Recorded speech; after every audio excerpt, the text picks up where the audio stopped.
Hi everyone, welcome back to SmugMug Live. This is episode 55 of SmugMug Live. Thank you so much for joining us today, wherever you are in the world. Good morning, good afternoon, or good evening.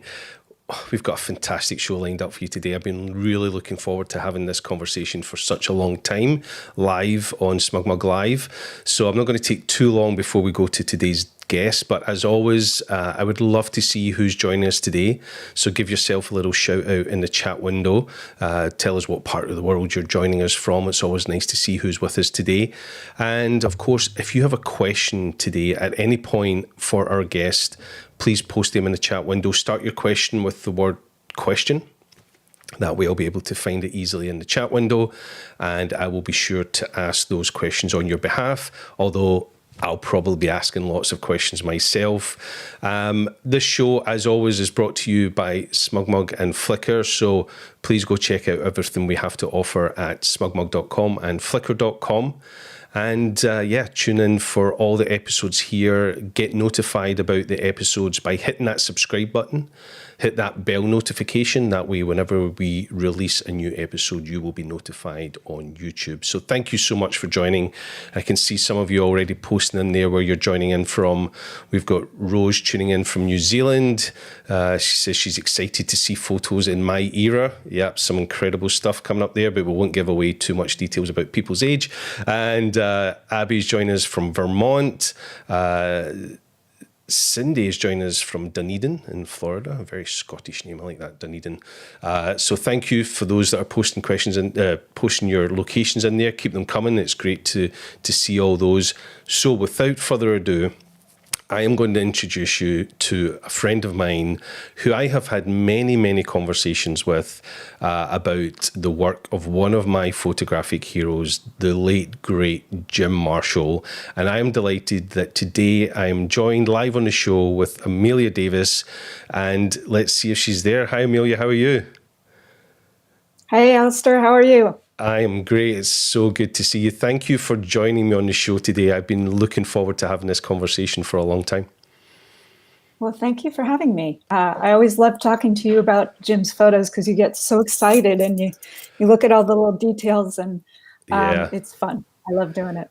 Yeah, we should probably warn people watching that this might run quite long today. Whenever Amelia and I are talking about Jim's work, I just go off on tangents and talk about the work and talk about Jim. And, I always have such a great time when Amelia and I get to talk about Jim's work because nobody knows Jim's work better than Amelia. Tell the listeners who maybe don't know your relationship with Jim, just how you came to be the custodian and the only benefactor of his photography when he passed. Is that right? Yeah. I was Jim's assistant for the last 13 years of his life. And Jim didn't have any children. His children, they were his photographs. That was basically his life and his legacy. So, but he said to me, the only person I trust to take care of my children when I'm gone is you. So when Jim passed away in 2010, I inherited millions and millions of Jim's children, which I am now caring for and sharing with the world and, keeping his legacy alive. Because I think, Jim's photography is so important. It documented pieces of history that will never happen again.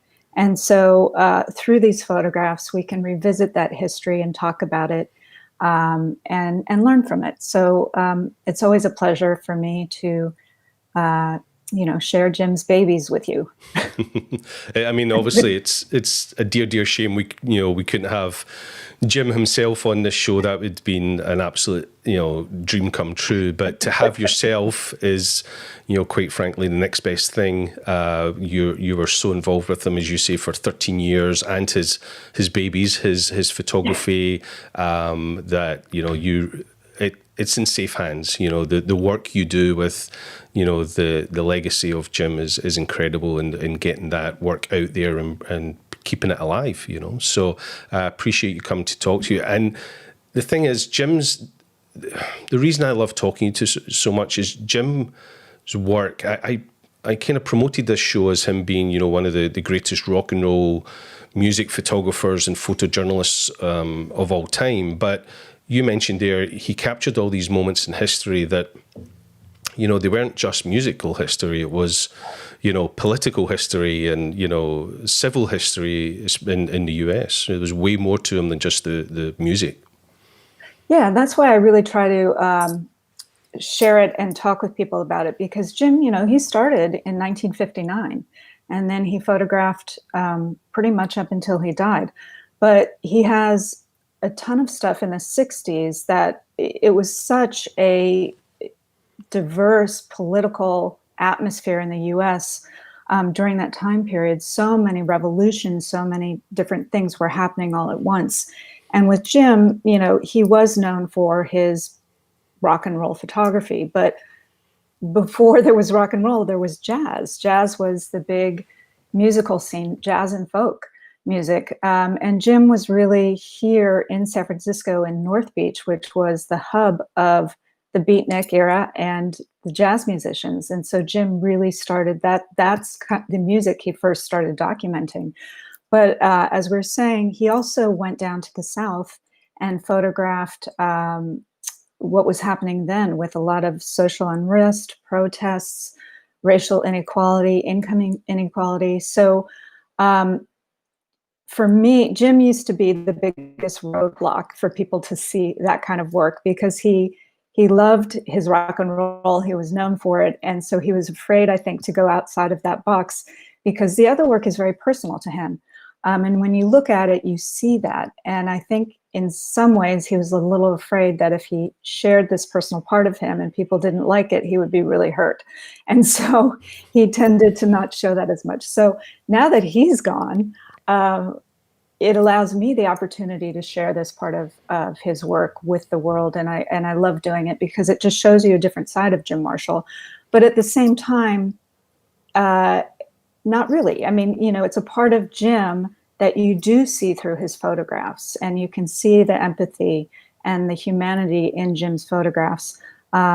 Whether it was a coal mining family in Appalachia, or if it was Mick Jagger backstage. I mean, you know, you see all of that in Jim's photography.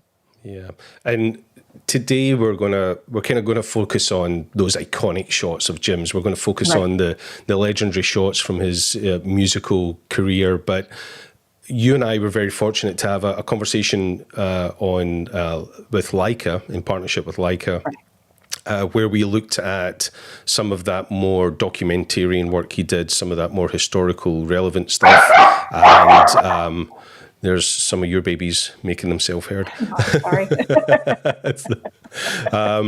You know, in that conversation with Leica, if people want to go find that, they'll find that on Leica's YouTube channel, where we talk about some of that more kind of historical street photography, you know, civil movement type photography that he did that he never really spoke about himself, but we had a great conversation about that iconic work. However, as I say, today we're going to talk about those iconic photographs that if you are watching today and you don't know who Jim Marshall is, I can bet you that you know his photography. There's nobody watching this show that at some point in their life probably hasn't seen one of Jim's photographs. And hopefully today, if you're not aware of who Jim was, we'll stoke a little fire for you to go find out more. And you know, if at some point you see an image and you go, oh, that's one of Jim's, then let me know in the chat window when that moment happens. So let's get some photographs on the screen, because that's really what we're here to talk about. And you mentioned there that you know, Jim started his photography career in the late 50s and really started in that jazz scene. And this first image we have, you know, you really can't get much more iconic than the great John Coltrane, which, you know, one of the real legends of jazz music. And this photograph stops me in my tracks every time I see this image, because, you know, this was taken early 60s, I guess, at some point. 1960, yeah. 1960, so right at the turn of the decade there. And this image, is just phenomenal on so many levels. One, it's the great John Coltrane, you know, one of the greatest jazz artists ever.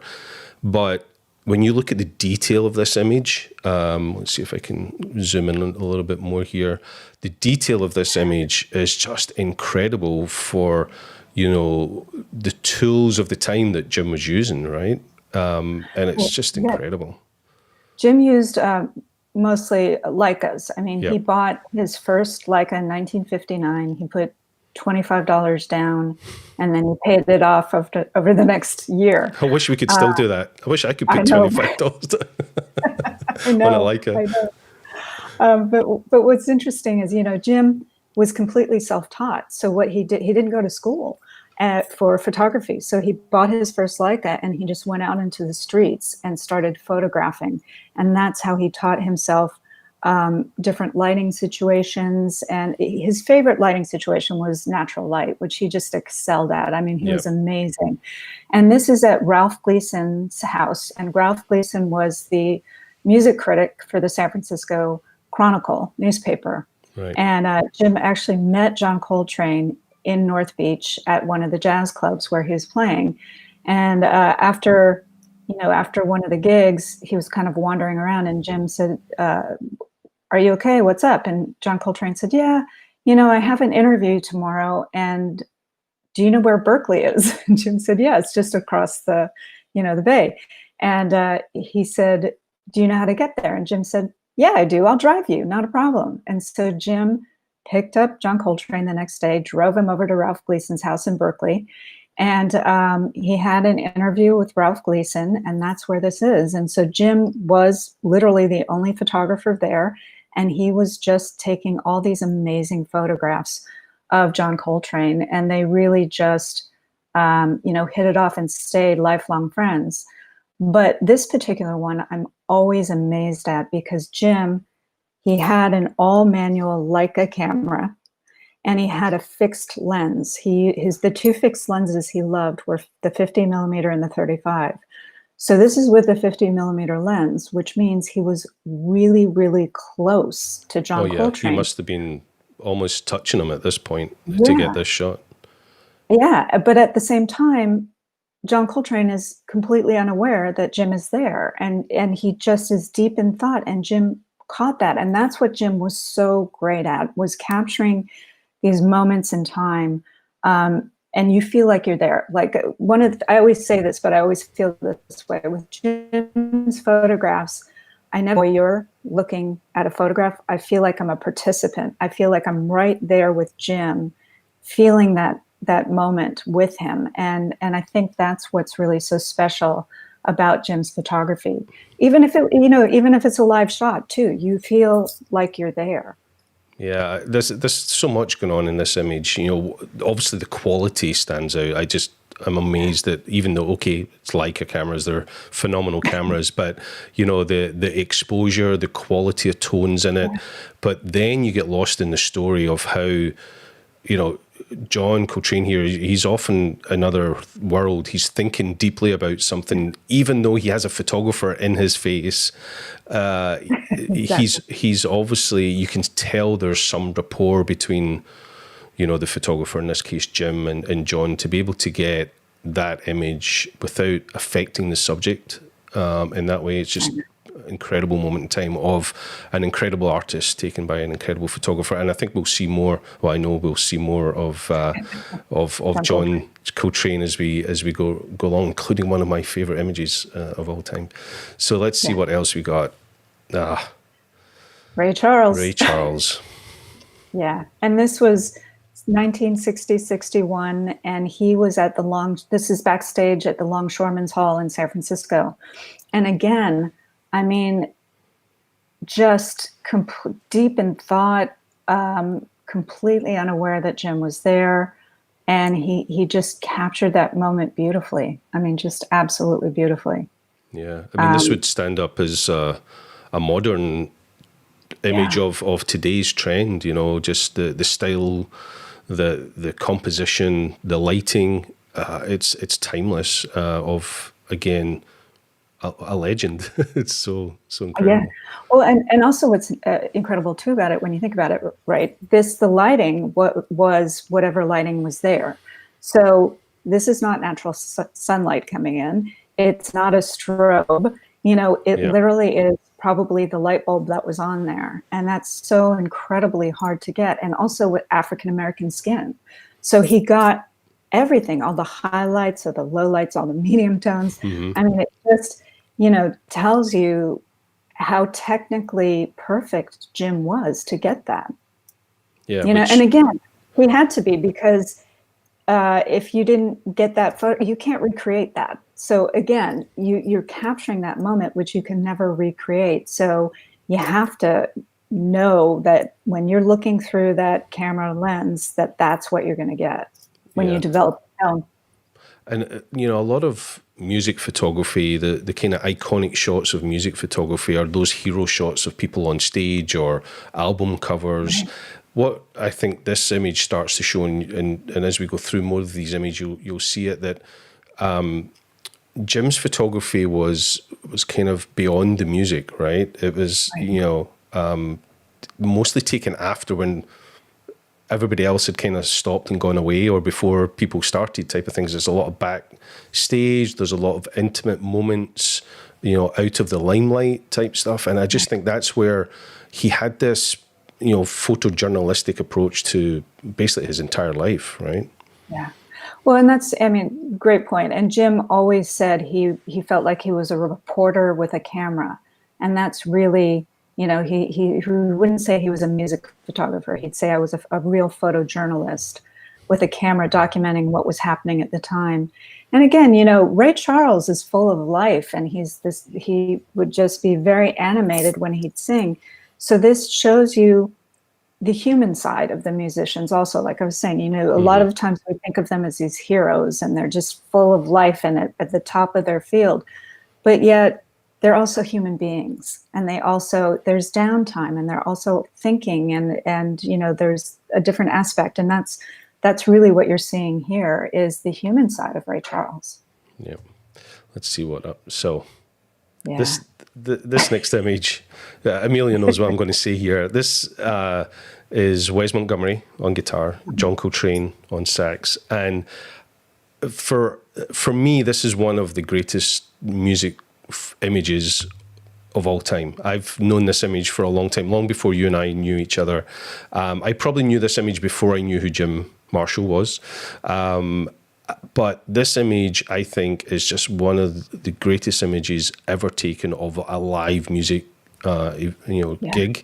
Just and I think, the date at when it was taken in the early 60s, with the equipment that Jim had, the fact that he had no control over the lighting, he, was at a live performance and just, was, trying to deal with everything else that was going on. And you just look at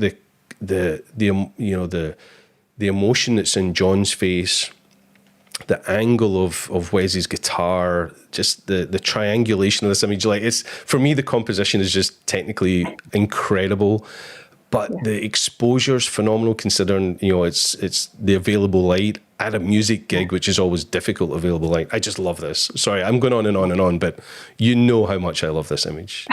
Me too. And it's great. I agree with you every step of the way. I mean, this was 1961, the Monterey Jazz Festival. And Wes Montgomery was actually auditioning, for to be in John Coltrane's band. Yeah. And you never see you don't see the two of them together. And interestingly enough, 1961, the Monterey Jazz Festival would always record their festivals. And this year, the recordings didn't work, right? Oh, really? So the only real proof that they have of these two giants together is this photograph that Jim captured of the two incredible. of them. Yeah. And again, like you said, it's just, it's just the available light which is the nighttime floodlights that were on. They're on stage, and he just nailed it. I mean, really, truly a piece of history that you cannot recreate, and couldn't even recreate if you tried, after the show. Yeah. So, It's I could look amazing. at this all day long. It's incredible. And it's funny you mentioned, there was no other recording of it. Jim was the only photographer there. It's incredible in a number of times that you'll mention that when we look at a photograph, he just was the man of the moment at all these significant places in time, and we'll get to that. Some of that. We've got some Johnny Cash stuff coming up, which again we'll probably mention that he was the only photographer there. So just love this, but I could talk for the next 2 hours about or listen to you talk about this image. It's just and of course shot in his Leica, probably with the wider lens, I would imagine, this one. Yeah, for sure. Yeah. But yeah, I mean, it's just phenomenal. And the thing with Jim too is, as we talk about capturing the moments, Jim always had about 5 cameras around his neck, and he always had one with color. Mm-hmm. So, because they needed color sometimes for LPs, they wanted, a color black and white one, or for magazines. Yep. So Jim always had, color images as well as black and white ones. But that's the other thing, is he was always ready. So whether he just went outside of his home, he would always grab his camera out of habit and put it around his neck, knowing he may not photograph anything, but it was just habit, just because he was always looking, and in case he saw something that caught his eye, there he had the camera to take it. Yeah, we've got some great images coming up of Jim himself, and the iconic one where I think he has at least 3 or 4 Leicas around his neck, and like strap. We'll talk about it when it comes up, but yeah, he was never. I've never seen. Well, I've seen very, very few images of him without a Leica around his neck. He's certainly always, and it's a great thing to do. We should always carry our. Well, I guess we do with our phones. We always have a camera with us these days. But he epitomated that in the the 60s, when it wasn't the norm to have a camera, and he always had it with him. Right, we'll move on from this reluctantly. Talk about iconic shots. Here's a shot that has a lot of history, of a very young man who probably wasn't particularly well known at this time, right? He was just starting to get known. This is 1963 in Greenwich Village in New York. And Jim lived in New York from 1962 to 1964. So this was during that time period. And 63 was a huge year. The 2 years, I was telling Alastair, that Jim was just photographing like crazy, it was 1963 and 1967, that just have so much an explosion of photographs. But this was a young Bob Dylan. He was about 22 years old right here. And he met Bob Dylan, and they were going to a cafe, and Bob was with Susie Rotolo at the time. That was his girlfriend. And they were just walking down, and Bob saw a tire and just kicked it. And there you go. Again, that's just the moment. It's not set up. And it was just that moment. It's amazing. It's very much New York of the time, with the litter in the streets, including in the cars, and an old tire lying about that Bob Dylan just happened to start rolling down the road while he photographed it. There's a lot of kind of urban myths about this photograph, right? People say it inspired Dylan to write Rolling Stone, but no, it wasn't. Bob, it wasn't, Jim right? said no. No. And it's funny because this proof sheet with all of the different frames on it, there's a guy in New York who actually gives walking tours, and he uses Jim's proof sheets, and he takes them to all the different spots where Jim photographed Bob Dylan, right, which is great. Yeah. But yeah, really just before he kind of, Bob exploded on the scene, right? Just right at the start of Bob's career. And we'll maybe see some more of Bob later. I think I've actually got a proof sheet that I'm going to show later that has Bob in it. Oh, here he is. He looks even younger in this one. He looks about 12 years old here. He does. And there's Susie Rotolo, which was his girlfriend at the time before Joan Baez. But again, this is just available light. It is in a cafe in Greenwich Village in the basement somewhere. And there's Jim just, clicking away. and Bob, again, who knows what he's thinking about, but he's deep in thought, and he just captured it. Yeah, I mean, it's a scene that happens a million times a day, you know, well, maybe not at the moment, but, you know, people in cafes, you know, drinking, hanging out. Oh gosh, you remember those days? And, but, you know, this is a great Bob Dylan. It's just incredible that, you know, they're just hanging out and taking scenes of someone who was about to go stratospheric in his career. Yeah, yeah. And then, so Miles Davis, another big, great guy. Yeah. This was in the early 60s, and in color, obviously. And there's a great story behind, you know, Miles Davis was very gruff, kind of like Jim was a very gruff man. And anybody who knew Jim, you know, you're being diplomatic there. He could be very sweet if he liked you, and he could be an asshole if he didn't. And Miles was kind of the same way.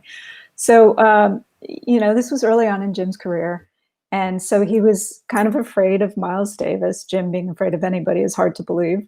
But he was always trying to think of a way to approach Miles. So he went up to Miles Davis and he said, "Hey, Miles, why do you have a green trumpet?" And Miles looked straight at him and said, "Hey, motherfucker, I didn't ask you why you had a black camera." And Jim just, whoa. He was terrified of Miles Davis. And so he didn't really approach him much after that. And then he just thought, you know, I really just have to get this guy to like me. They didn't bond on that first meeting.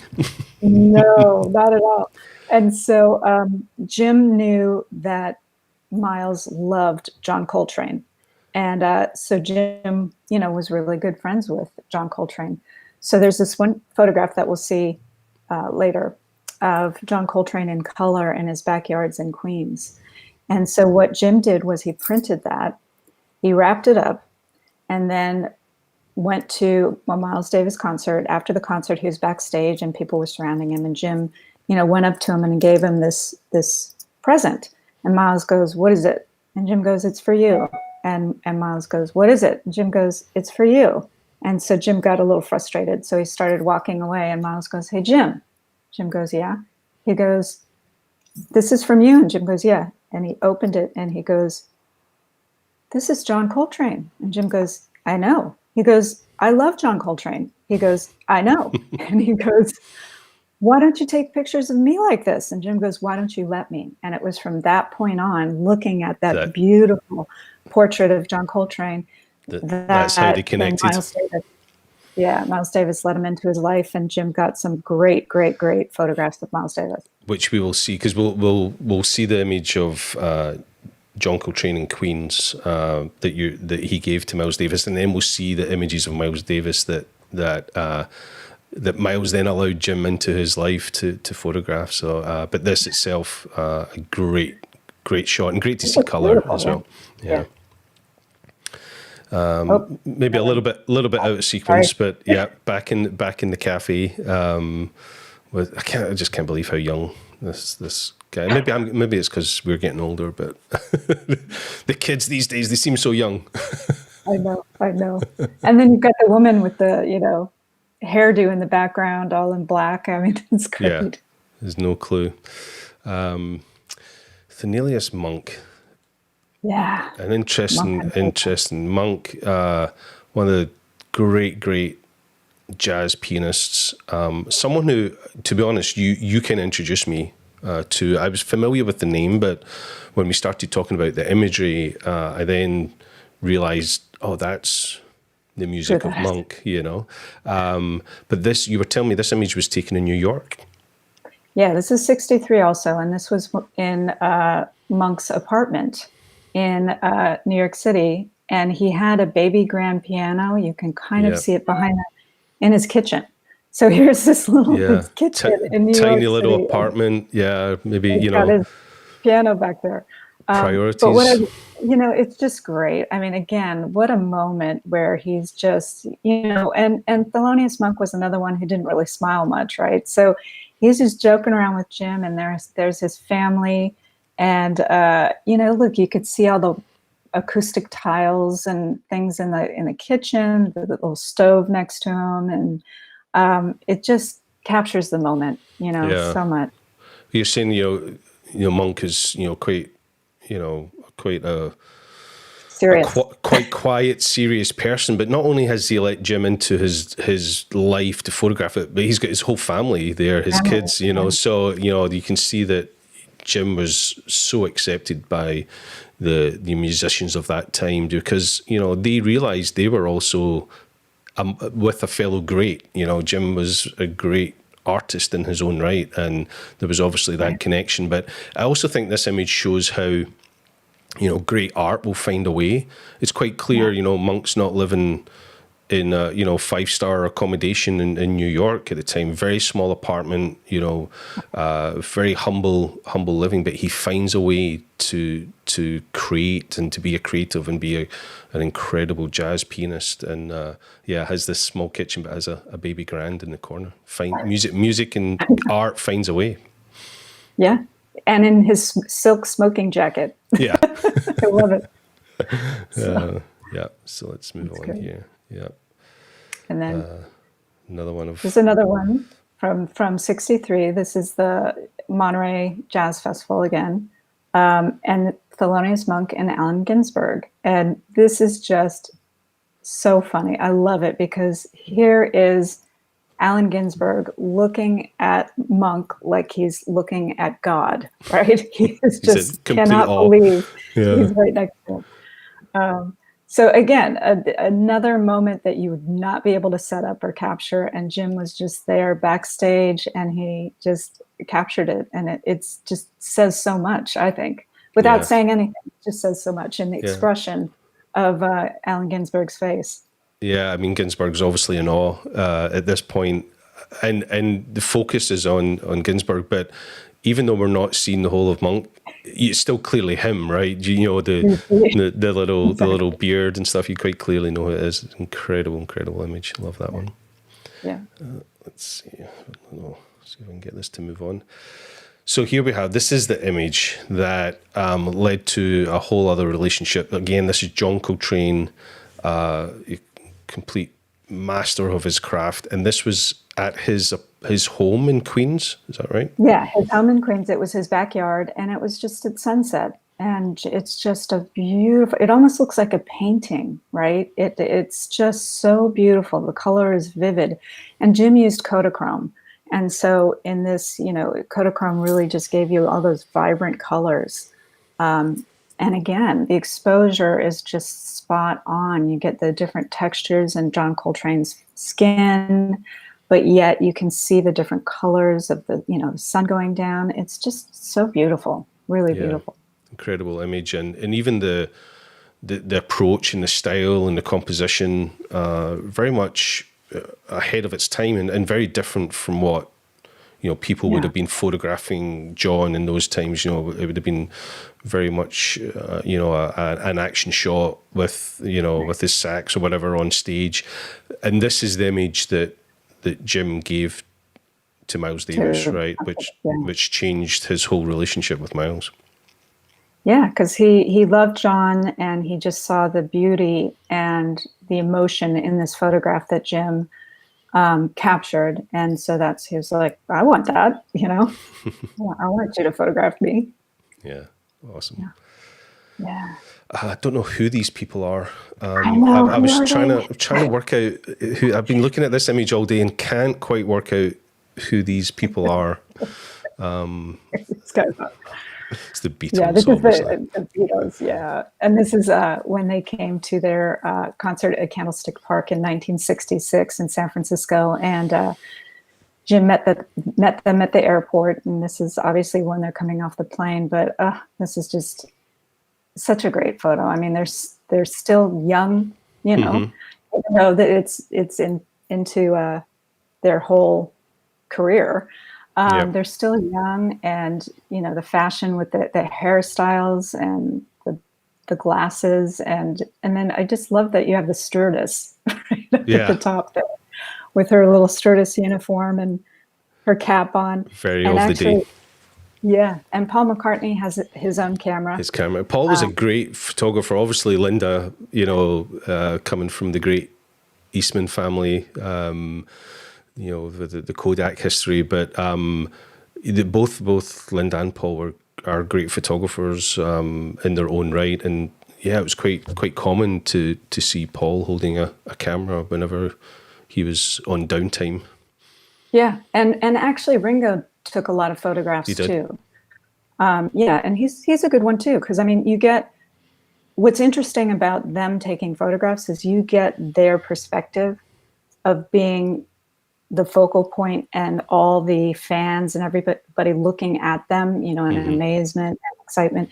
So it's just it's a different, interesting perspective coming from their eye, out.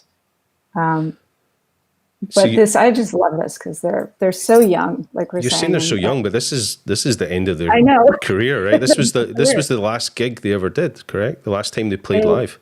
Yeah, this was their last. They didn't know it at the time. Supposedly they didn't know, but that's what they say.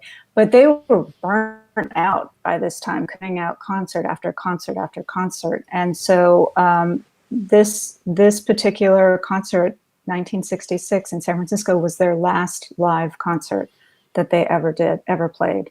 Yeah, and Jim just happened to be like, he was always at those significant moments in time. And, he didn't know, or allegedly nobody knew this was going to be their last concert, and he's there with them every step of the way, capturing these iconic shots. And I know a little bit of the history of at this point in the Beatles' careers. You say they're kind of jaded, they were tired, they were at the point where they couldn't hear themselves play. There was no enjoyment because the fans were just screaming so loud they couldn't hear themselves. And then they go to Candlestick Park, and and by all accounts, it was an horrendous concert.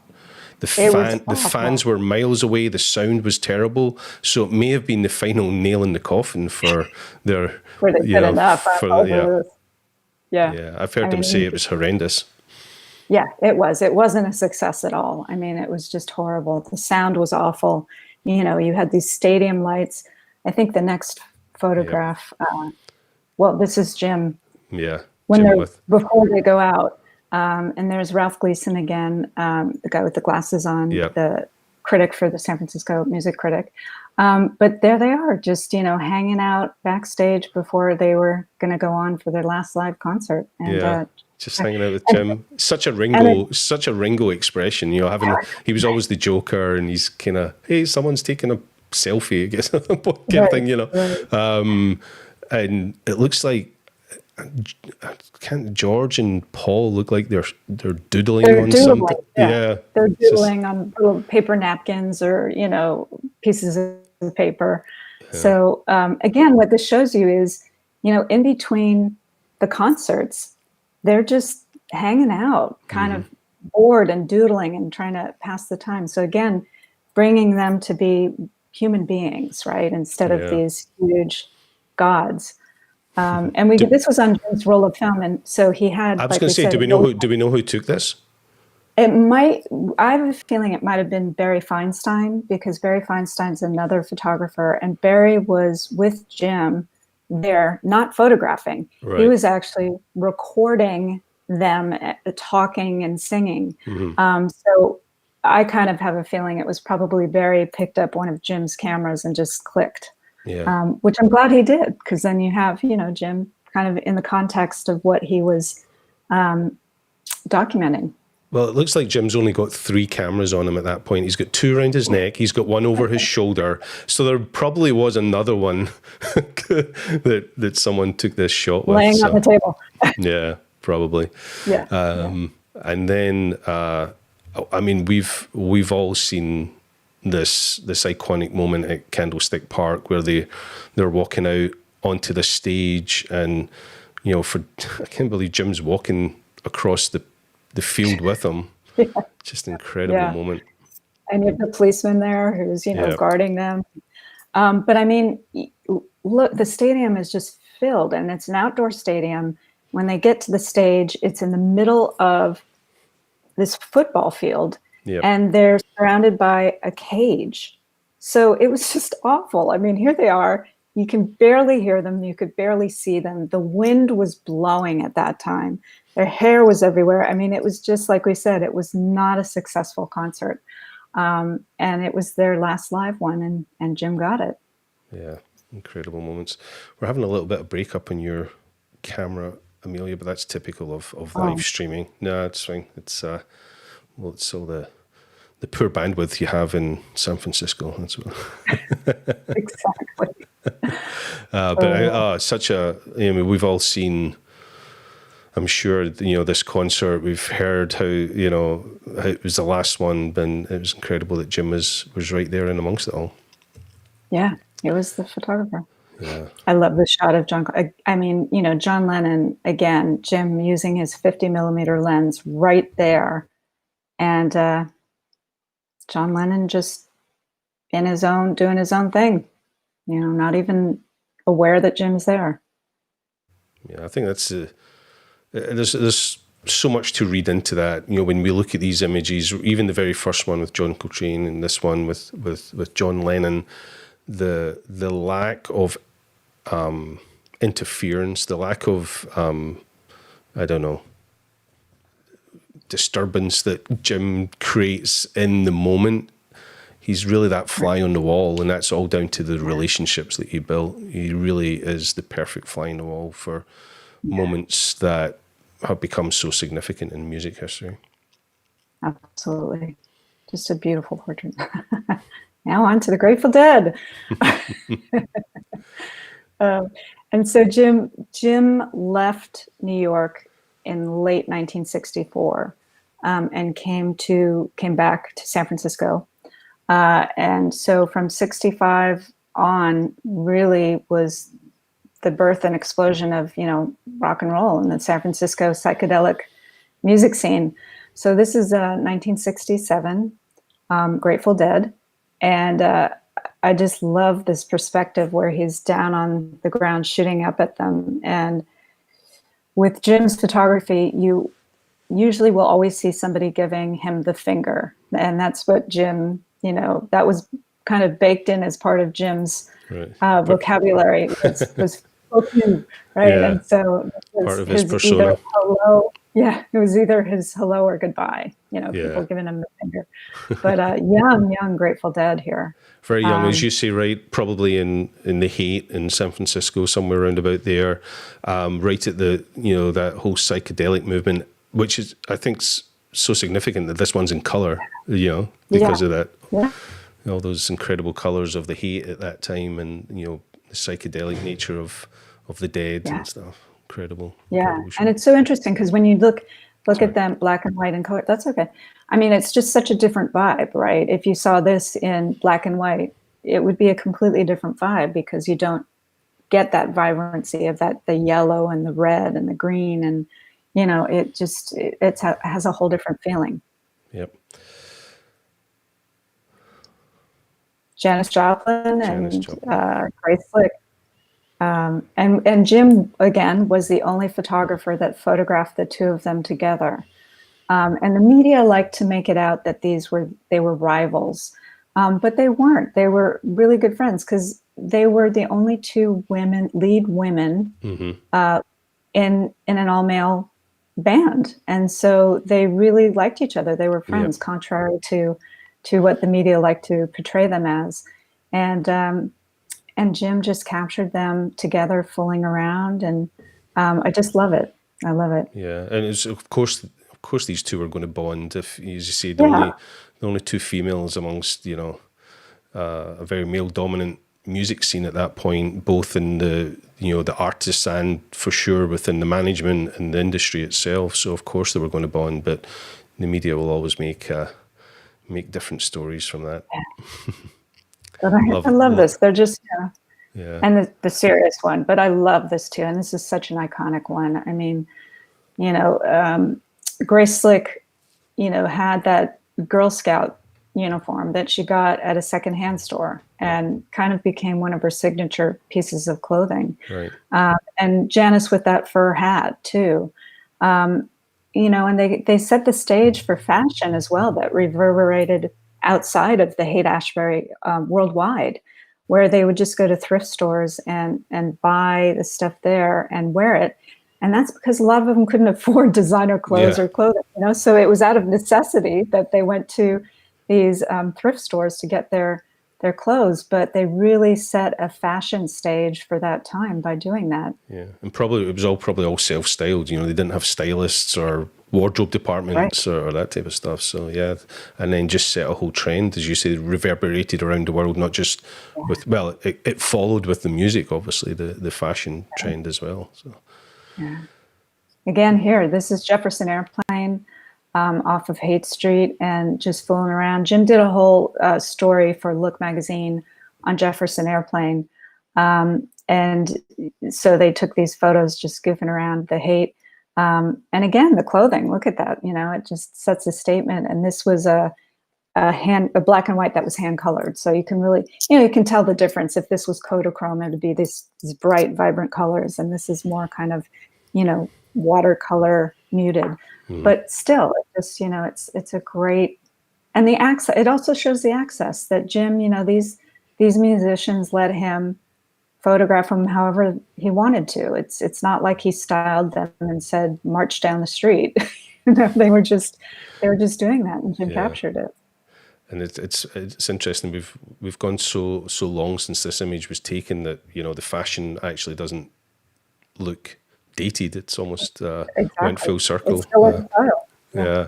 And interesting, you mentioned a hand-colored image. So Jim captured this in black and white, and then it would have been hand-colored by, at that time, a color artist, probably for the label or for the management of the band at that point. Yeah, or even, you know, collectors, they would sell them hand-colored, you know, if somebody wanted a color photograph, not a black and white one. But, you know, it has a really beautiful feel to it too. Very different, but, you know, a really cool feel to it. The huddle shot again. Jim liked to do those. This was the cover of an album as well. And this is such a famous one where they're all looking at Jim. Yeah. You know. Became a little bit of a signature style of Jim's, right? That kind of imposing looking down shot. And you know, comfortable with having Jim lie beneath them at that point. It's something that gets done a lot now, but would have been very new on the scene at that point.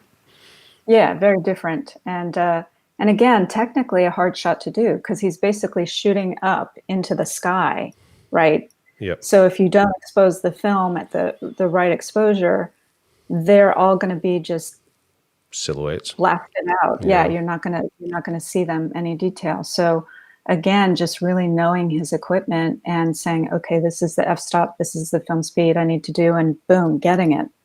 No, I'm right. He wasn't prone to use a light meter, right? He was kind of doing it all in camera. Sometimes, but again, you know, really he just so fast moving. Yeah. And he knew that with the fixed lenses too, we forget these days because we have these cameras with these huge lenses where you can be 20 feet away and zoom in, right? You couldn't do that with a fixed lens. And so you had to know that if you were so many feet away from somebody, that as long as you're that far away, it's always going to be in focus. So that's, you know, you can take things on the fly knowing that they're going to come out. But again, that's just technical and it's in your head. You can't really teach that to anybody. They know it instinctually from just doing it. Yeah, it's like playing an instrument. It just becomes second nature and, you know, incredible. Now, this is, you're laughing because you know what I'm going to say. My real hero in the music world, the incredible Eric Clapton, who he's this guy made me pick up a guitar when I was a very young teenager, and it's why I kind of mess about with the guitar. Pretty much just like he's doing here in a bedroom, sitting on, you know, on my furniture in my house. That's how I play guitar. So it's great to see Eric Clapton playing guitar just like that. But I believe this was actually in Jim's apartment in San Francisco. Is that right? Yeah, this was at Jim's apartment in San Francisco. And, Cream was out there, and he and Eric Clapton hit it off, and Eric Clapton came back, and there you go. I mean, he's just with his guitar. And again, such just a moment where he captured this icon of the time, because this is 67 as well. So, 1967 was the summer of love, really, where it started out with the human being. And then, you had a lot of different things that were happening. And then you had Monterey Pop. So just so many iconic things and musicians that were coming to San Francisco to really check out what was going down at the Haight-Ashbury. They all heard about what was going on, and they would come to see. Yeah, and that's why you had all these great British bands that started coming out west, because the scene was I hate to use the phrase, that's where it was happening, but it really was. And this was right when Cream were at top of their game as well. It's so yeah, thank you for putting this photograph in there, because I'm a huge fan of Eric Clapton. Yeah. And here we see Jim at work. Jim at work, and this is actually Quicksilver Messenger Service. Another where this is on Jim's roll of film. So somebody took Jim's camera and clicked it. But, I just love it, because again, you can see Jim at work there, and see how close he is actually. Yeah. You can, that's with that fixed lens, and he is not far away from these guys. Yeah. And they're just sitting on there in a backyard on the railing, and Jim clicking away. I wonder, sorry, go ahead. I was going to say that the other thing about Jim is he dressed very conservatively. So what's funny is he was friends with all these hippies in this psychedelic rock era, but yet here he was, he had either chinos or Levi's jeans on, usually desert boots or loafers. And he had either a corduroy jacket or a suede jacket and a white button-up Oxford shirt with little black rimmed glasses, Buddy Holly glasses, right? And it's hysterical that here's this guy. But he was a hippie at heart. Exactly. I was going to say, I wonder if, knowing Jim, if he found it annoying that someone had picked up his camera and took a picture of him at the time. He probably looked at him and went, why is someone taking this picture on this roll? Yeah. I think Sada may be like, fucking put that down. Don't you touch my equipment. I can hear him saying that. But now, how grateful are we that someone did that on occasions, so that we have these images of Jim doing his thing? Otherwise, we wouldn't be able to see him in action. So, but I can imagine him at the time being somewhat annoyed. Yeah, screaming. Yeah. We've spoke about this photograph before, because obviously it's Cream on stage, and when I first saw this image, it's Eric Clapton in his iconic wide brim hat at the time, and when you first look at this image, it takes a little moment to work out actually what you're seeing, because at first glance I thought this was their shadows being projected onto a back wall with them out to the right of the image.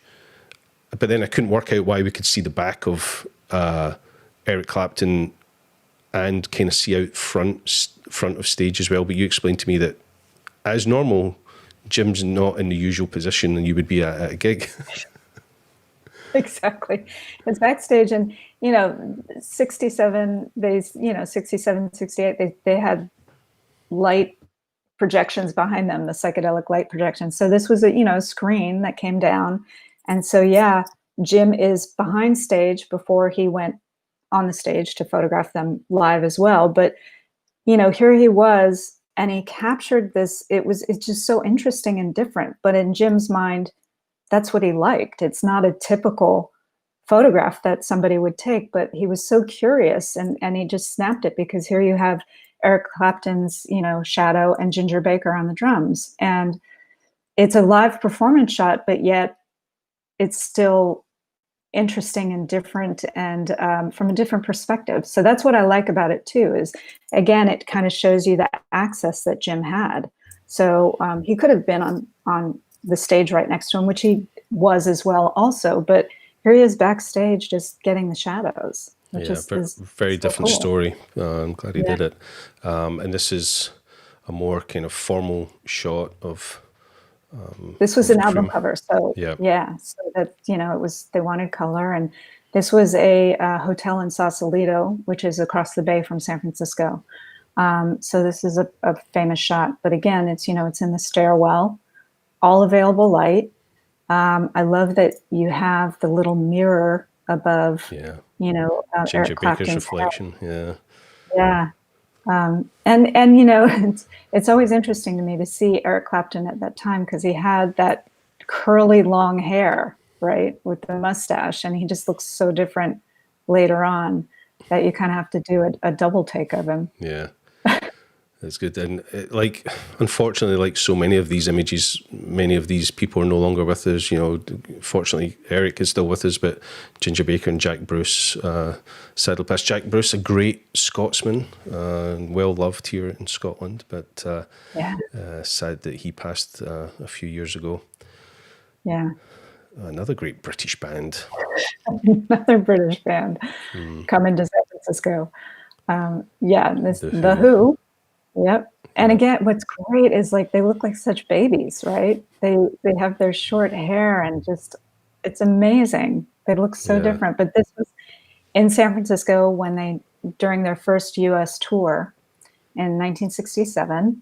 And this was a couple days before Monterey Pop, which was down in Monterey. So they were at a hotel. Jim, as he usually did when he wanted to get a photograph, would rouse them and say, you have to come out, I need to take a photograph. So, he made them come out, and he stood them in front of this rock wall from a motel in San Francisco in the Tenderloin, and boom, he got it.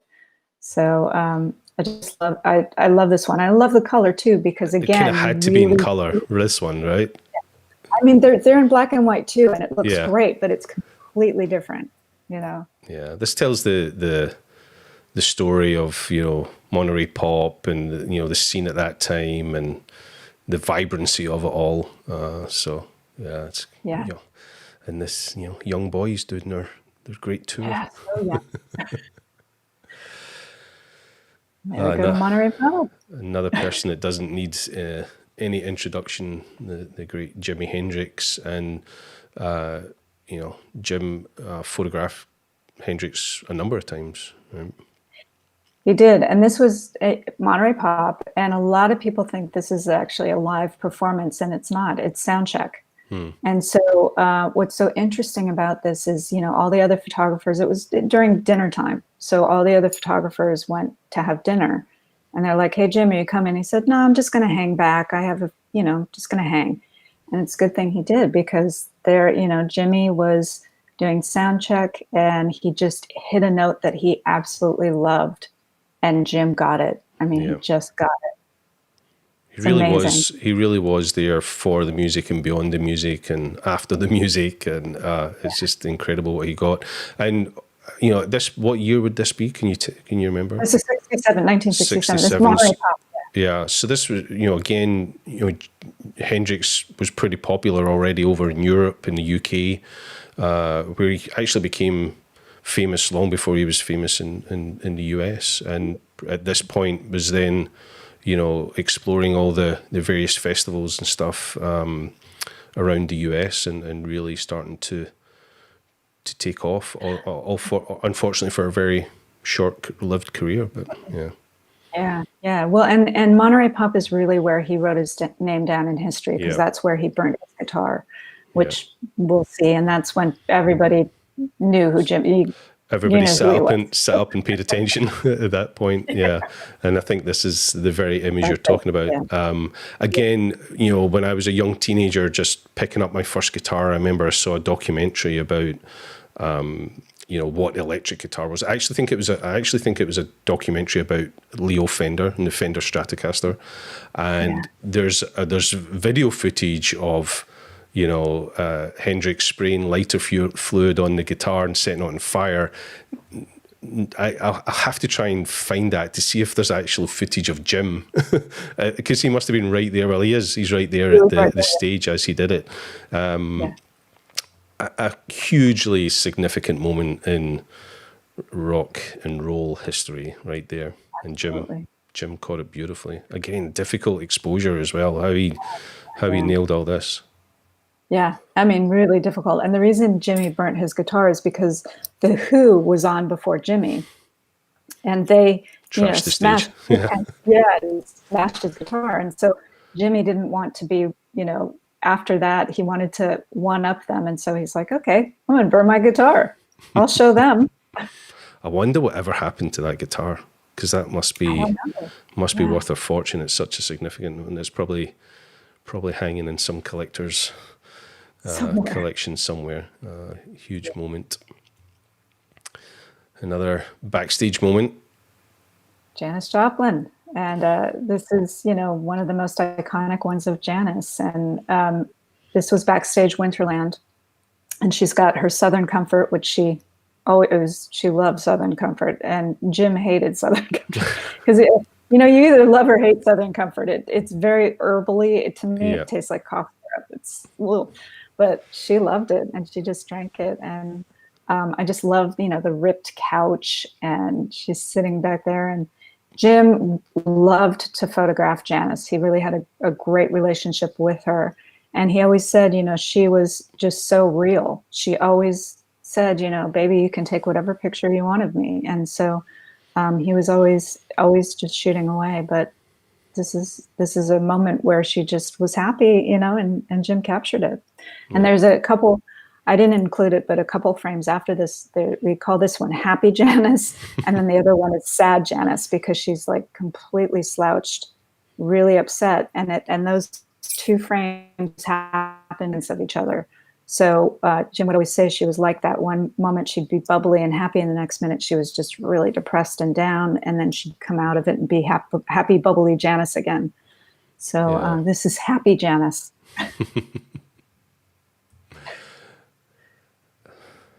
This is Grateful Dead. Yeah, Grateful Dead in their element, in their home spot. This is Haight-Ashbury, probably, right? San Francisco. Yep. And this was 1968, and this was their last live concert on Haight Street before they left San Francisco and moved to Marin. So it's a very historic photograph in that sense, because they would, all the bands during that period of time would just get, put speakers on a flatbed truck and just do all these free concerts, just spur of the moment. So this was their last kind of goodbye to the Haight-Ashbury, because by 68, really that whole counterculture movement was coming to an end. The Haight-Ashbury had just become a circus with people and tourists coming by to mock and look at the hippies.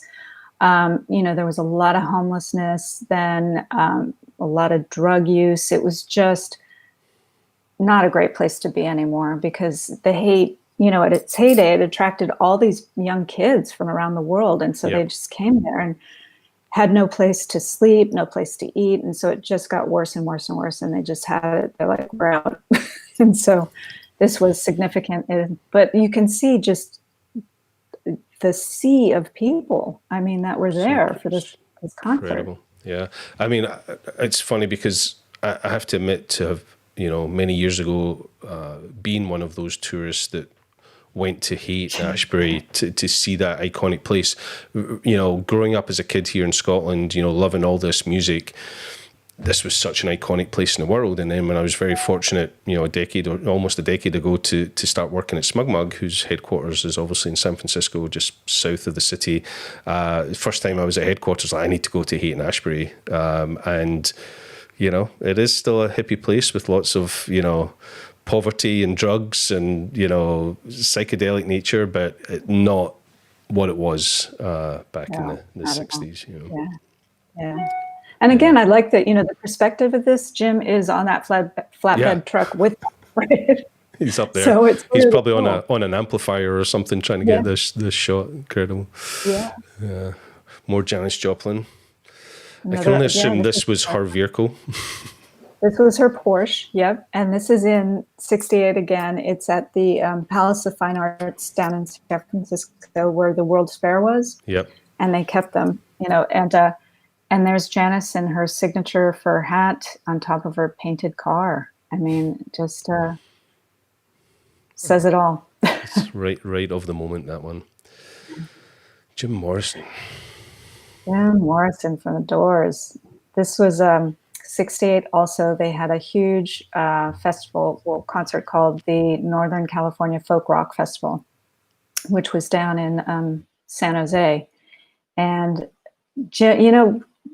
Jim Morrison was kind of a weird guy also. Jim wasn't particularly close to him. And Jim was at the concert kind of following Jim Morrison around, wanting to get a really killer shot. So at this point, Jim Morrison turned to Jim and he goes, "You want your fucking shot? Here's your fucking shot." And he put his cigarette in his mouth like that, and Jim got it. And that was it. And then probably moved on. Yeah. Speaking of iconic shots, you've told me that Jim, it's pretty obvious, this is probably one of Jim's best known shots and most ripped off shots, right? Most ripped off shots ever. It's on so many t-shirts and posters and mugs, and it's everywhere, this shot. But again, an image I saw as a kid growing up, with family listening to Johnny Cash, and this was a hugely iconic moment in Johnny Cash's career. Right. Get my Jims and my Johns mixed up. In Johnny Cash's career, this is at Folsom Prison. This is Folsom, yep. And Johnny Cash did 2 live prison concerts, Folsom and San Quentin. This was actually San Quentin. This isn't Folsom. Oh, this is right. This is San Quentin, sorry. So this is 69. The Folsom one we have ahead of this. But this was during sound check, right? Because he's got his jumpsuit on. Mm. And what a lot of people didn't know back then is, Johnny Cash really cared about prisoner reform. And he really cared that there needed to be some, human, even though you're a prisoner, you deserve the same quality of life as other people. And so he really got behind trying to shine a light on the awful conditions prisoners were living in and there. And the best way he thought he could do that was to do 2 live recordings at the prisons. And Jim was the photographer that Johnny Cash, because at this point they were really good friends. They met in New York in 63, 64. Bob Dylan was friends with Johnny Cash and introduced Jim to Johnny Cash, and they hit it off and became lifelong friends. So Johnny Cash requested, he said, "I want Jim to be my photographer for these 2 live concerts I'm giving at the prison." So Jim said, there's many different versions of this, but this is Jim's story to me, was he said, "Hey, Johnny, let's do one for the warden." And that's Johnny Cash's response to the warden of the prison. The warden. At San Quentin. San Quentin. And if you look in the background, there's Mother Maybelle Carter, June Carter's mom. And so John Carter Cash, Johnny's son, loves this. He always says, "Here's one of the most defiant photographs in the history of music. And it's my dad giving the finger and my mother, Maybelle Carter, in the background, unaware of what Johnny Cash is doing." Yeah. So it's great. A really famous shot. Oh, let's see. I need to be over here to make that move forward. Yeah. And so that was Folsom, but so San Quentin was first and then Folsom? Yeah. San Quentin was 68 and then Folsom. Yeah. And at San Quentin, Jim was the only person that recorded that. No. Backwards. Folsom was first, San Quentin was second. Yeah, sorry. I always get the 2 mixed up. But at Folsom, I think Jim Marshall was the only person that recorded it. There was no film crew. There was no other photographers. Jim was. There was a film crew, right. but Jim was the only photographer the only there. Photographer. That was Yeah. So incredible it's and this I love the one of him coming off. That's Yeah. when he came off the bus, and it's just you feel it. It's like he said, you could hear the clanking and shut, and you really felt like, oh my shit, I'm here in prison. It's almost like the gate just shut and he turned around like, what was that noise? And it dawned on him where he was. It's an incredible moment. Yeah. but a much more gentler moment. Gentler moment is Johnny and June. Yeah. And this was at Thanksgiving in their home in Hendersonville, Tennessee. And they would always have these great big Thanksgiving get-togethers where they had friends come, and Jim was there. And again, this just says so much about the love between, Johnny and June. Again, Jim was right there. He was right there, and they're completely unaware of Jim being there. Such a tender moment, an intimate moment, and he's right on Johnny Cash's shoulder taking the picture. So it speaks volumes to the relationship he had with these people. Yeah. Another young boy, Carlos Santana. Carlos, and this was 69. This was at their first recording at Pacific. It was Pacific Recordings in San Mateo in 69. Jim had met Carlos in 65. So again, developed this friendship with him and went down and just was photographing him. So this was actually before Woodstock. Mm-hmm. And again, Woodstock is, he was fairly unknown. Carlos. Kind of the defining moment. It was like Hendrix Monterey, prior to Woodstock. Carlos was not, Santana was not a name that many would be familiar with. They didn't know, yeah. And then, so here we have, this shot says what we've been describing. Yeah, the dude with all his Leicas, any one of which we'd love to own nowadays, but here he is with 5 of them round his neck, different lenses, different focal lengths, different film in each of them. And what I love, I've spoke to you about this before, I love the way he's kind of curated the straps and picked specific straps so that he could wear them in a specific way. Again, something that people do now, but this would not have been available. You can buy proprietary stuff now that will do this, but he's went out there to find a system that works for him. And this is Woodstock, right? Yeah, this is Woodstock, and he was one of the main photographers at Woodstock. So he just was all over the place photographing, and he said he was up the whole time just photographing. He was so tired. So by the time he doesn't have pictures of Jimi Hendrix from Woodstock, because by the time Jimmy started playing, Jim was out cold he was like, I have to take a nap. I just can't keep going. His drugs aren't working anymore. I can't do this. And so he was taking a nap, and so he missed Jimi Hendrix. But he's got everybody else. Yeah, indeed. It's maybe a good moment to talk about his cameras, because he's famous for Leica. He's known for having all those Leicas around his neck. But I think you actually have one, or maybe some of his cameras there, right? I do, but the one that I wanted this Leica did a limited edition Jim Marshall camera. We did this, I can't remember, maybe like 3 years ago. Mm-hmm. And so this is a digital camera, but it's actually a monochrome camera. And we did that because Jim, for his manual Leicas, what we did was he engraved his signature on the top. If you just move it the other way, lift it up a little bit more. There you go. No, up. There you go. Yes. Sorry. Everything's backward. So there's that. I think you're pointing at the wrong camera. Actually, it's the other. You need to move it the other way. There you go. Yeah. Sorry, everything's reversed. Yeah. So it's got his signature on the back. How many of them were there? 50, and that was it.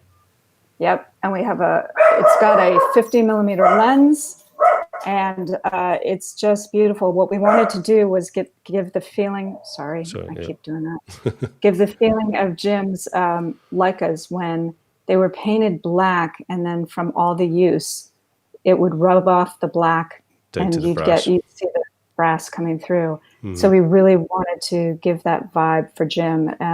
So this is the Jim Marshall limited edition Leica monochrome. I guess technically there's only 49 out there, because you have one of the 50 right there. I have one, exactly. They're only 49. Yeah. He also used another interesting technique. I don't know if you have the camera there with the lever on the bottom of it. The like of it. The like of it. Yeah, the like of it. Let me see if I can get this out. Oh, yeah. Yeah, because I found this really interesting when you showed it, because obviously they were all manual cameras, but Right. it takes quite a bit of time to, it doesn't really, but there's a process involved in obviously winding the film on, and you have to take it away from your face typically to do it. But you said he had a technique with the like of it, yeah? Well, yeah, with the like of it, what it was, let's see if you can see that. Yeah. Yep. This little lever would pull down. Let me see if I can get it down for you. You pull it down. So then what you would do is you could advance very quickly. So you could take, with the Leica cameras, there's a viewfinder. Yep. And you're looking through that, not actually through the lens, which is a rangefinder. Yeah. And so at this time, since it was all manual, they didn't have automatic rewind. This was the next best thing. So you could never take your eye away, and you could click and advance, click and advance. So you could do it really fast. So it was like a auto rewind, and this was invaluable to Jim. I mean, that's what, and it goes down, and then it let me see if I can get this guy out for you guys again. And then it pulls out. It's like a piece of spy camera technology back in the day, but yeah, because it's you can wind on a camera without taking it away from your eye, but that technique of not taking it away from your eye must have been hugely advantage when you're in these very fast moving moments, and you don't want to miss those iconic shots, which he didn't. So a very interesting piece of kit. Live concerts too. Like you couldn't, like we said, you could never recreate it. So you had to get those, and that's what you. And the Leicas, you would load the film from the bottom. So take the plate off. Take the plate off. I'm not gonna be able to do it right here, but you take the plate off, and then you put the film in from the bottom. So there's a lot of different things with Leicas, which were not as easy as Nikons or Canons at the time. So again, for Jim to just know his equipment so well, to be able to get that moment and never miss it, is kind of incredible. Yeah. You're trying to take the base off that, and we're all thinking, please don't let there be a roll of film in there that has iconic shots. We know. I know. Right, let's go back to, and we'll see if we can get through some of these images, because we're doing what we do best, Amelia. Talk about Jim and our love of his images. So and here we are still at Woodstock with Carlos Santana. Yeah. Before he used his iconic PRS guitars, but and what was so great too is Carlos. He even says he was on acid, and so the reason, and you'll see it with this next series, he felt like he was wrestling with a snake, and that's why he was wrestling with the snake when he was playing, and you can kind of see it in these shots, right? He's trying to contain the snake. Definitely looks like he's fighting with it, right? But creating some incredible music. Yeah. I find this shot amusing because, one of the most incredible guitarists, breaking, this was his big moment, and he's at the back of the stage. He's not up front, he's a very short coiled lead on that's keeping him, he's actually behind the drummer. Of course, now he'd be up front, but an incredible set of images. A very iconic shot of Jim Marshall's of Woodstock. And it was in the actual LP. So when you opened up the LP, it was the double spread. Yeah. And this one also, Jim got dosed with acid. His drug of choice was cocaine, not acid. But the Grateful Dead they were always dosed people. That was their thing. And so, the Dead was there, and he got dosed, and Jim was afraid of heights. And so he said that he got this shot because he literally thought he was a monkey and he could climb up the rafters. And that's what he did. And he was like, whoa, look at it with the yellow lens, look at it with the red filter. And so he was just going through all these things, thinking he was his camera, monkey, and then he climbed down. But if he were not on some form of drug, he would have never had the courage to climb those rafters. Yeah, like many people in that photograph, he was probably on some kind of drug. Woodstock, Yeah. Jim did have his struggles with addiction. It's pretty well known. We won't go into it today, but yeah, it was definitely something he and you wrestled with due to his addiction when you worked with him. But don't do drugs, kids. Exactly. Nice. Again, a rare shot of Jim at work. You mentioned again, probably taken by someone, maybe his wife at the time, with Grabbed one of his.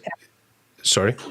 Yeah, grabbed one of his cameras. Grabbed one of his cameras, so it's on his roll of film on his camera, and it's a great shot of Jim in action. Is this in his own apartment?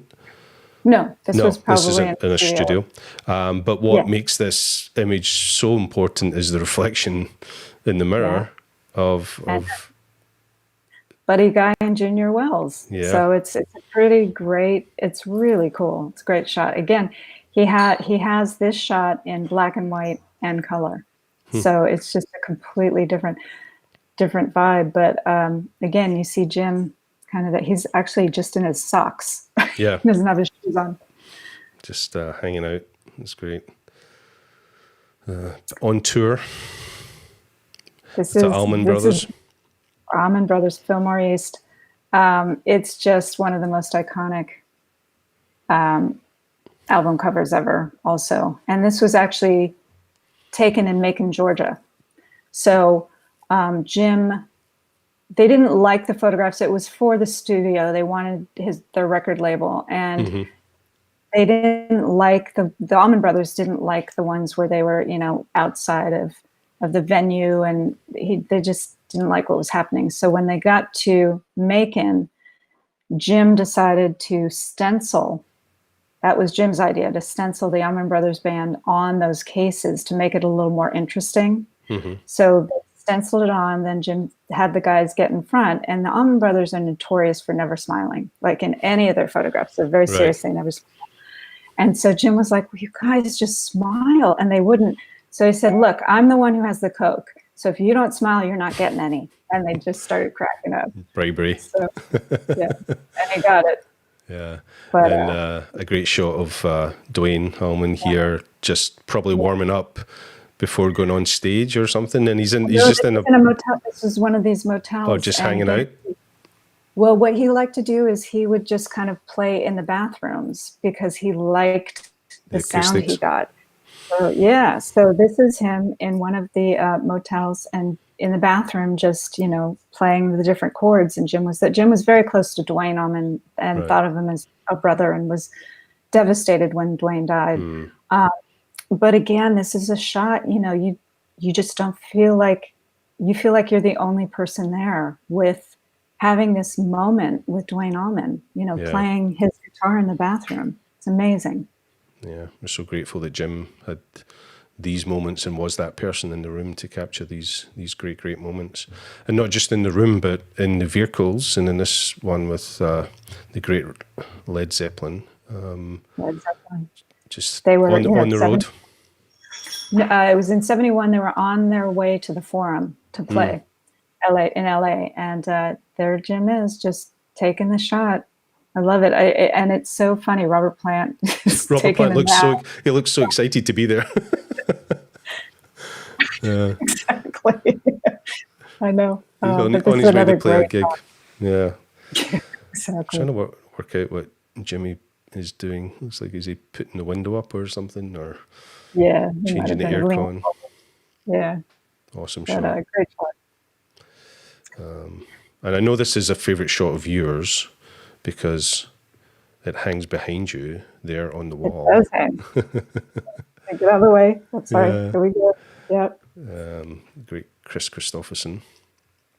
It is. And Jim, again, was really good friends with Chris Christopherson. He met him very early on and stayed friends with him until Jim died. But this is called Sunday Morning Coming Down. because this was in the Hyatt House, Continental Hyatt House, which they, in LA, which they called the Riot House.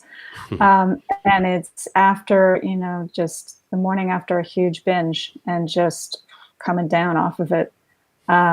Again, there Jim was. He was in the hotel room with Chris and just captured that moment, with the available light coming through the windows, the beds are unmade, got a cigarette in his mouth. Yeah. First draw of the day, the kind of feel. It's incredible moment.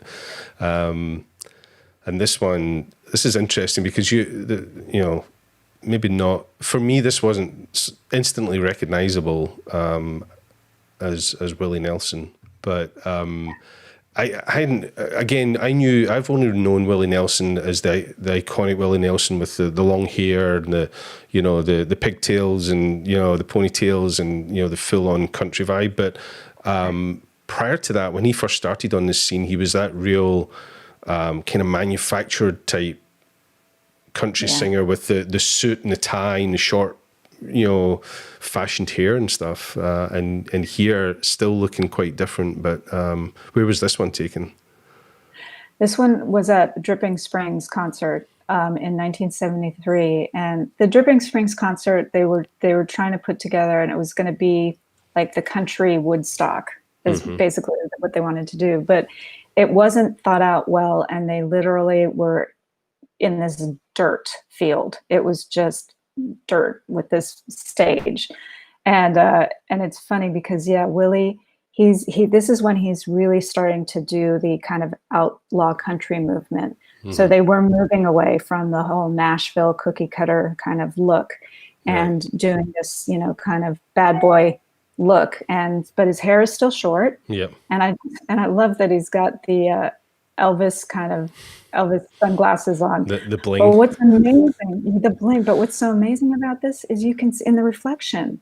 I mean, Jim's photos were so sharp that you can see the reflection in his glasses of the people that were playing in the front of the stage and the crowd. I mean, it's just again that access that it tells there. And that part of the photograph tells this whole story of, it's not just him taking a photograph of Willie Nelson, it's them hanging out off stage while there's a concert going on or a festival going on, and it just ties it all together, and it's just a great moment. Now that you mentioned the fact it's a mud field, if you look at the guy's boots beside him and the bottom of his jeans, they're all mud.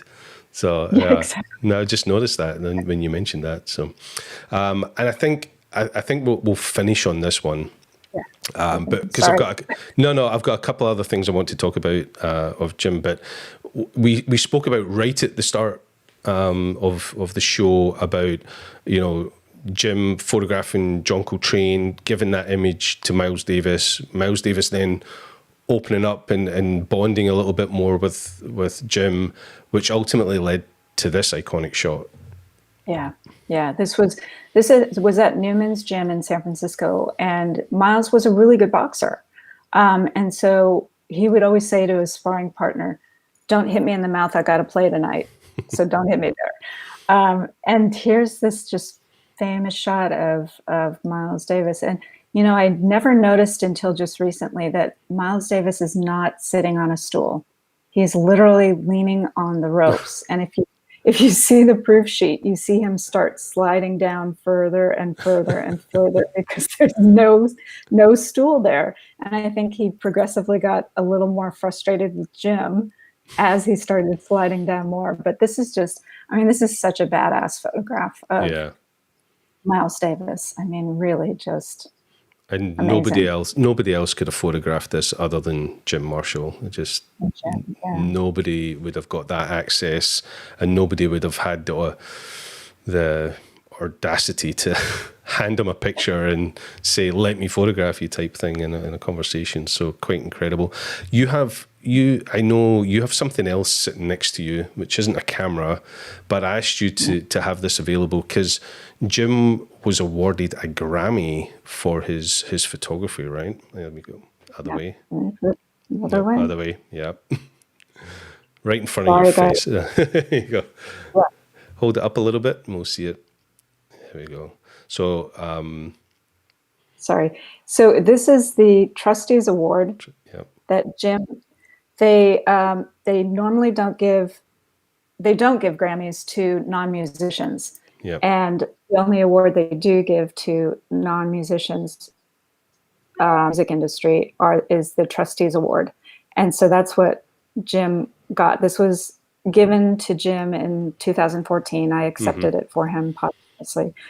But he's the only photographer that has ever gotten this award, because he's the only photographer that really documented music history over the times. And when Jim was awarded the Grammy in 2014, he had photographed at least one person every single year that the Grammys had been started to 2014.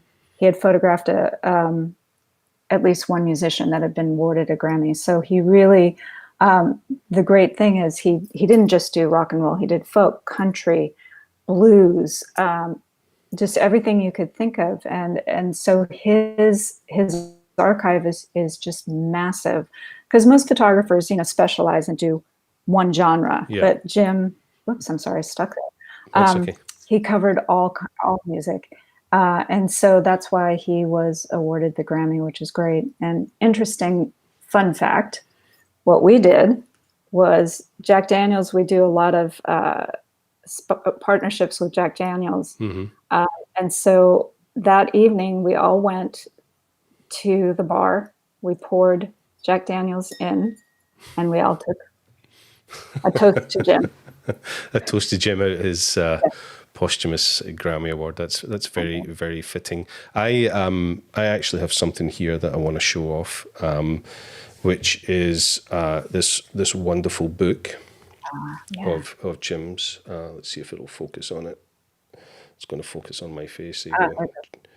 Yeah, I need to hide my face so it doesn't see it. Show me the picture. This is a phenomenal book that, thanks to Amelia, has put together, and the photography that you've seen in this show is only a small glimpse into what is available in this incredible book. I love the image on the back, because it kind of sums up Jim very, very nicely indeed. Sitting in his office, saying hello, right? Saying hello, exactly. So an incredible book. I have to give you a huge thank you for sending me this personal copy of this book, which goes into such great detail and has all the stories about all these images that we've been talking about, plus so many more, including all the the civil rights movement images, the festival images. Just some incredible stuff there. It must have been a hard job putting that book together. It was really personal to me. I wanted to show all sides of Jim. So part of me was a little afraid, just like Jim would be, showing all the different parts of Jim Marshall. So as I was thinking, people are either going to love this or hate it. And people just really love it. It resonates because it's almost like a biography of Jim, because we also have writing in it from people who knew Jim during that time. Yeah. So it really, it's always hard to do a photography book that also includes writing, because you don't want it to overpower the photographs, the writing, but you don't want the photographs to overpower the writing either. So this, I think, I was really happy because they just worked together so beautifully. And you learn all about Jim and the man he was, and basically why he became who he was. And he's one of those guys that you think you should hate, but you end up loving at the end, because he really lived his life the way he wanted to, no holds bar. He was never ashamed of his life. He did have some regrets, but he was never ashamed of it. And so that's why I wanted to share it with the world, his life, Jim's life. Yeah, it's a great book. Show me the picture. I'd highly recommend that you go check it out at all good booksellers. Talking about Jim living the life he wanted to live, this kind of sums it up. Jim with a Leica around his neck, leaning on his his Shelby Mustang. his favorite toy, his Shelby Mustang. What's the story about the plate?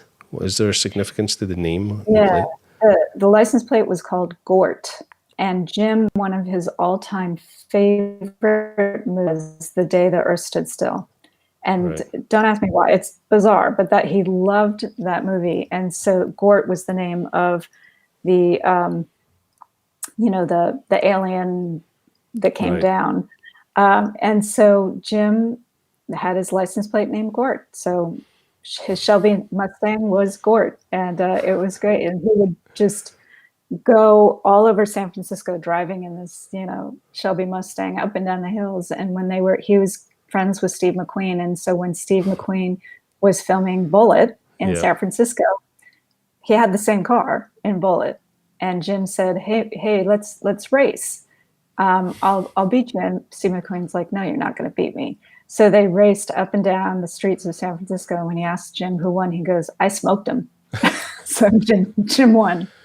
See, the more and more we talk, there's all these stories, Amelia, like, you just friends with Steve McQueen and they raced their cars around San Francisco. It's just every time we talk, there's something else that just amazes me about the great Jim. And I think we'll finish up with this image, which is him in his element, a very typical San Francisco apartment, right, with the wood paneling and stuff. But there he is and doing his thing with box upon box of slides there.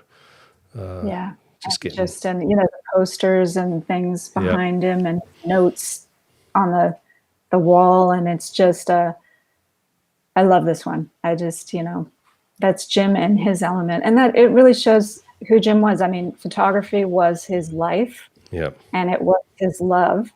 And that's why he really could never have a long-lasting relationship, because photography was his love and he lived photography 24/7. So that's Jim. He looks very, very happy in that photograph, happy in his place. And the dogs agree. Yeah. Sorry, the dogs, yes. Harry and Kodak yelling at somebody who came to the door. How dare someone come to your door? Dogs are like that. I know. How could they protect us? So you showed us the Grammy there. You also recently just won another award because you have, as well as having the book, there's also a phenomenal documentary about Jim's life. It's not nearly as good as this conversation, but it's a great documentary, which we've been very fortunate over here in Europe to see already. But you haven't. It's not on release in the US quite yet. But it just won the Grierson Award for Best Music Documentary, and phenomenal achievement to win that award. It was huge. We were up against a lot of different documentaries. One of which was The Black Godfather that Netflix produced. So we won out the Black Godfather. But no, it's great. We. The documentary, which is called Show Me the Picture, also the story of Jim Marshall. When we started doing the documentary, I said we really need to have a book that goes with this as well. And that's why the book. So the book is a standalone book. You don't have to have seen the documentary, but if you've seen the documentary and want to have it kind of in your home, the book is amazing as well, because it shows everything from the documentary. But we are just signing with a U.S. distributor. So in 2021, the documentary is coming to the U.S. Yay! That's awesome. Yay, that's good. Well, I'm glad you'll get to see it on that side of the pond, because it's been so well received here, and quite rightly so. I mean, it's an incredible story of an incredible artist working with all these legends themselves. The book's phenomenal. The documentary is outstanding. So a well-deserved award to go with it, and I hope it goes so well when that is released. I could go on for another hour, Amelia. I'm sure everybody has loved this show. Thank you for spending so much time letting everybody have a little bit of an insight into Jim's life and the work you do to keep that legacy alive. Well, thanks for having me, Alastair. I love talking with you too. It's fun. It's like talking to an old friend that I've known Hey, forever. less of the old. Come on. Yeah, so one thing we didn't have was a glass of whiskey with us when we were talking. Oh, we should have Would had have a done that. little toast to Jim. I'll do that. I'll do that later tonight when the kids are in bed and it's appropriate to do that. I will have a little toast to you and to Jim. Congratulations on the award. Thank you so much for the time. People are posting just how much they've loved hearing more about these images that they're so familiar with and loving hearing the story behind that. Thank you so much for watching, everybody, and for listening along and showing your appreciation and the love you've shown for Jim's work. There was a question there, is Pink Floyd in the list? It wasn't in the images. Did he ever photograph Pink Floyd? Oh, he did not, and that was one thing that he really regretted. He never photographed Pink Floyd. Yeah. Yeah, bummer. I know. Almost everybody else he did, but not Pink Floyd. I know. I'm messing up. I've messed up our camera sequence here. Hang on. There we go. So no, not the great Pink Floyd, but my goodness, everybody else. Everybody else, pretty much. Yeah. As always, folks, you know that you can do me a huge favor by hitting that subscribe button, hit that little bell notification. That way you will find out about all the shows we've got coming here on SmugMug Live. This is the last one for this week. Join me next Tuesday when I will be joined by there's somebody at your door. Join me on Tuesday when I will be joined by another great friend of mine, Danny Lenahan, who is going to be telling us a little bit about his life as comedian, photographer, entrepreneur, manufacturer of the incredible three-legged thing, tripods. So, join us on Tuesday. No show next Thursday. Something happening in the US next Thursday. We're not doing a show. It's Thanksgiving. So no show on Thanksgiving next week. What Thanksgiving? I mean, I'm kidding. This year you've all just to stay at home and do nothing. It's just going to be another day, but have some turkey. It's going to be a Zoom Thanksgiving for everybody. A Zoom Thanksgiving. Yeah, absolutely. But yeah, we're looking forward to having a show next Tuesday, and we've got some great shows coming up after that. Wherever you are in the world, if you're going to be celebrating Thanksgiving next week, have a great time. But wherever you are, stay safe, be kind, look after each other. Amelia, thank you so much. And I really appreciate it. And I will catch up with you all soon. But for now, take care. Bye. Okay. Bye.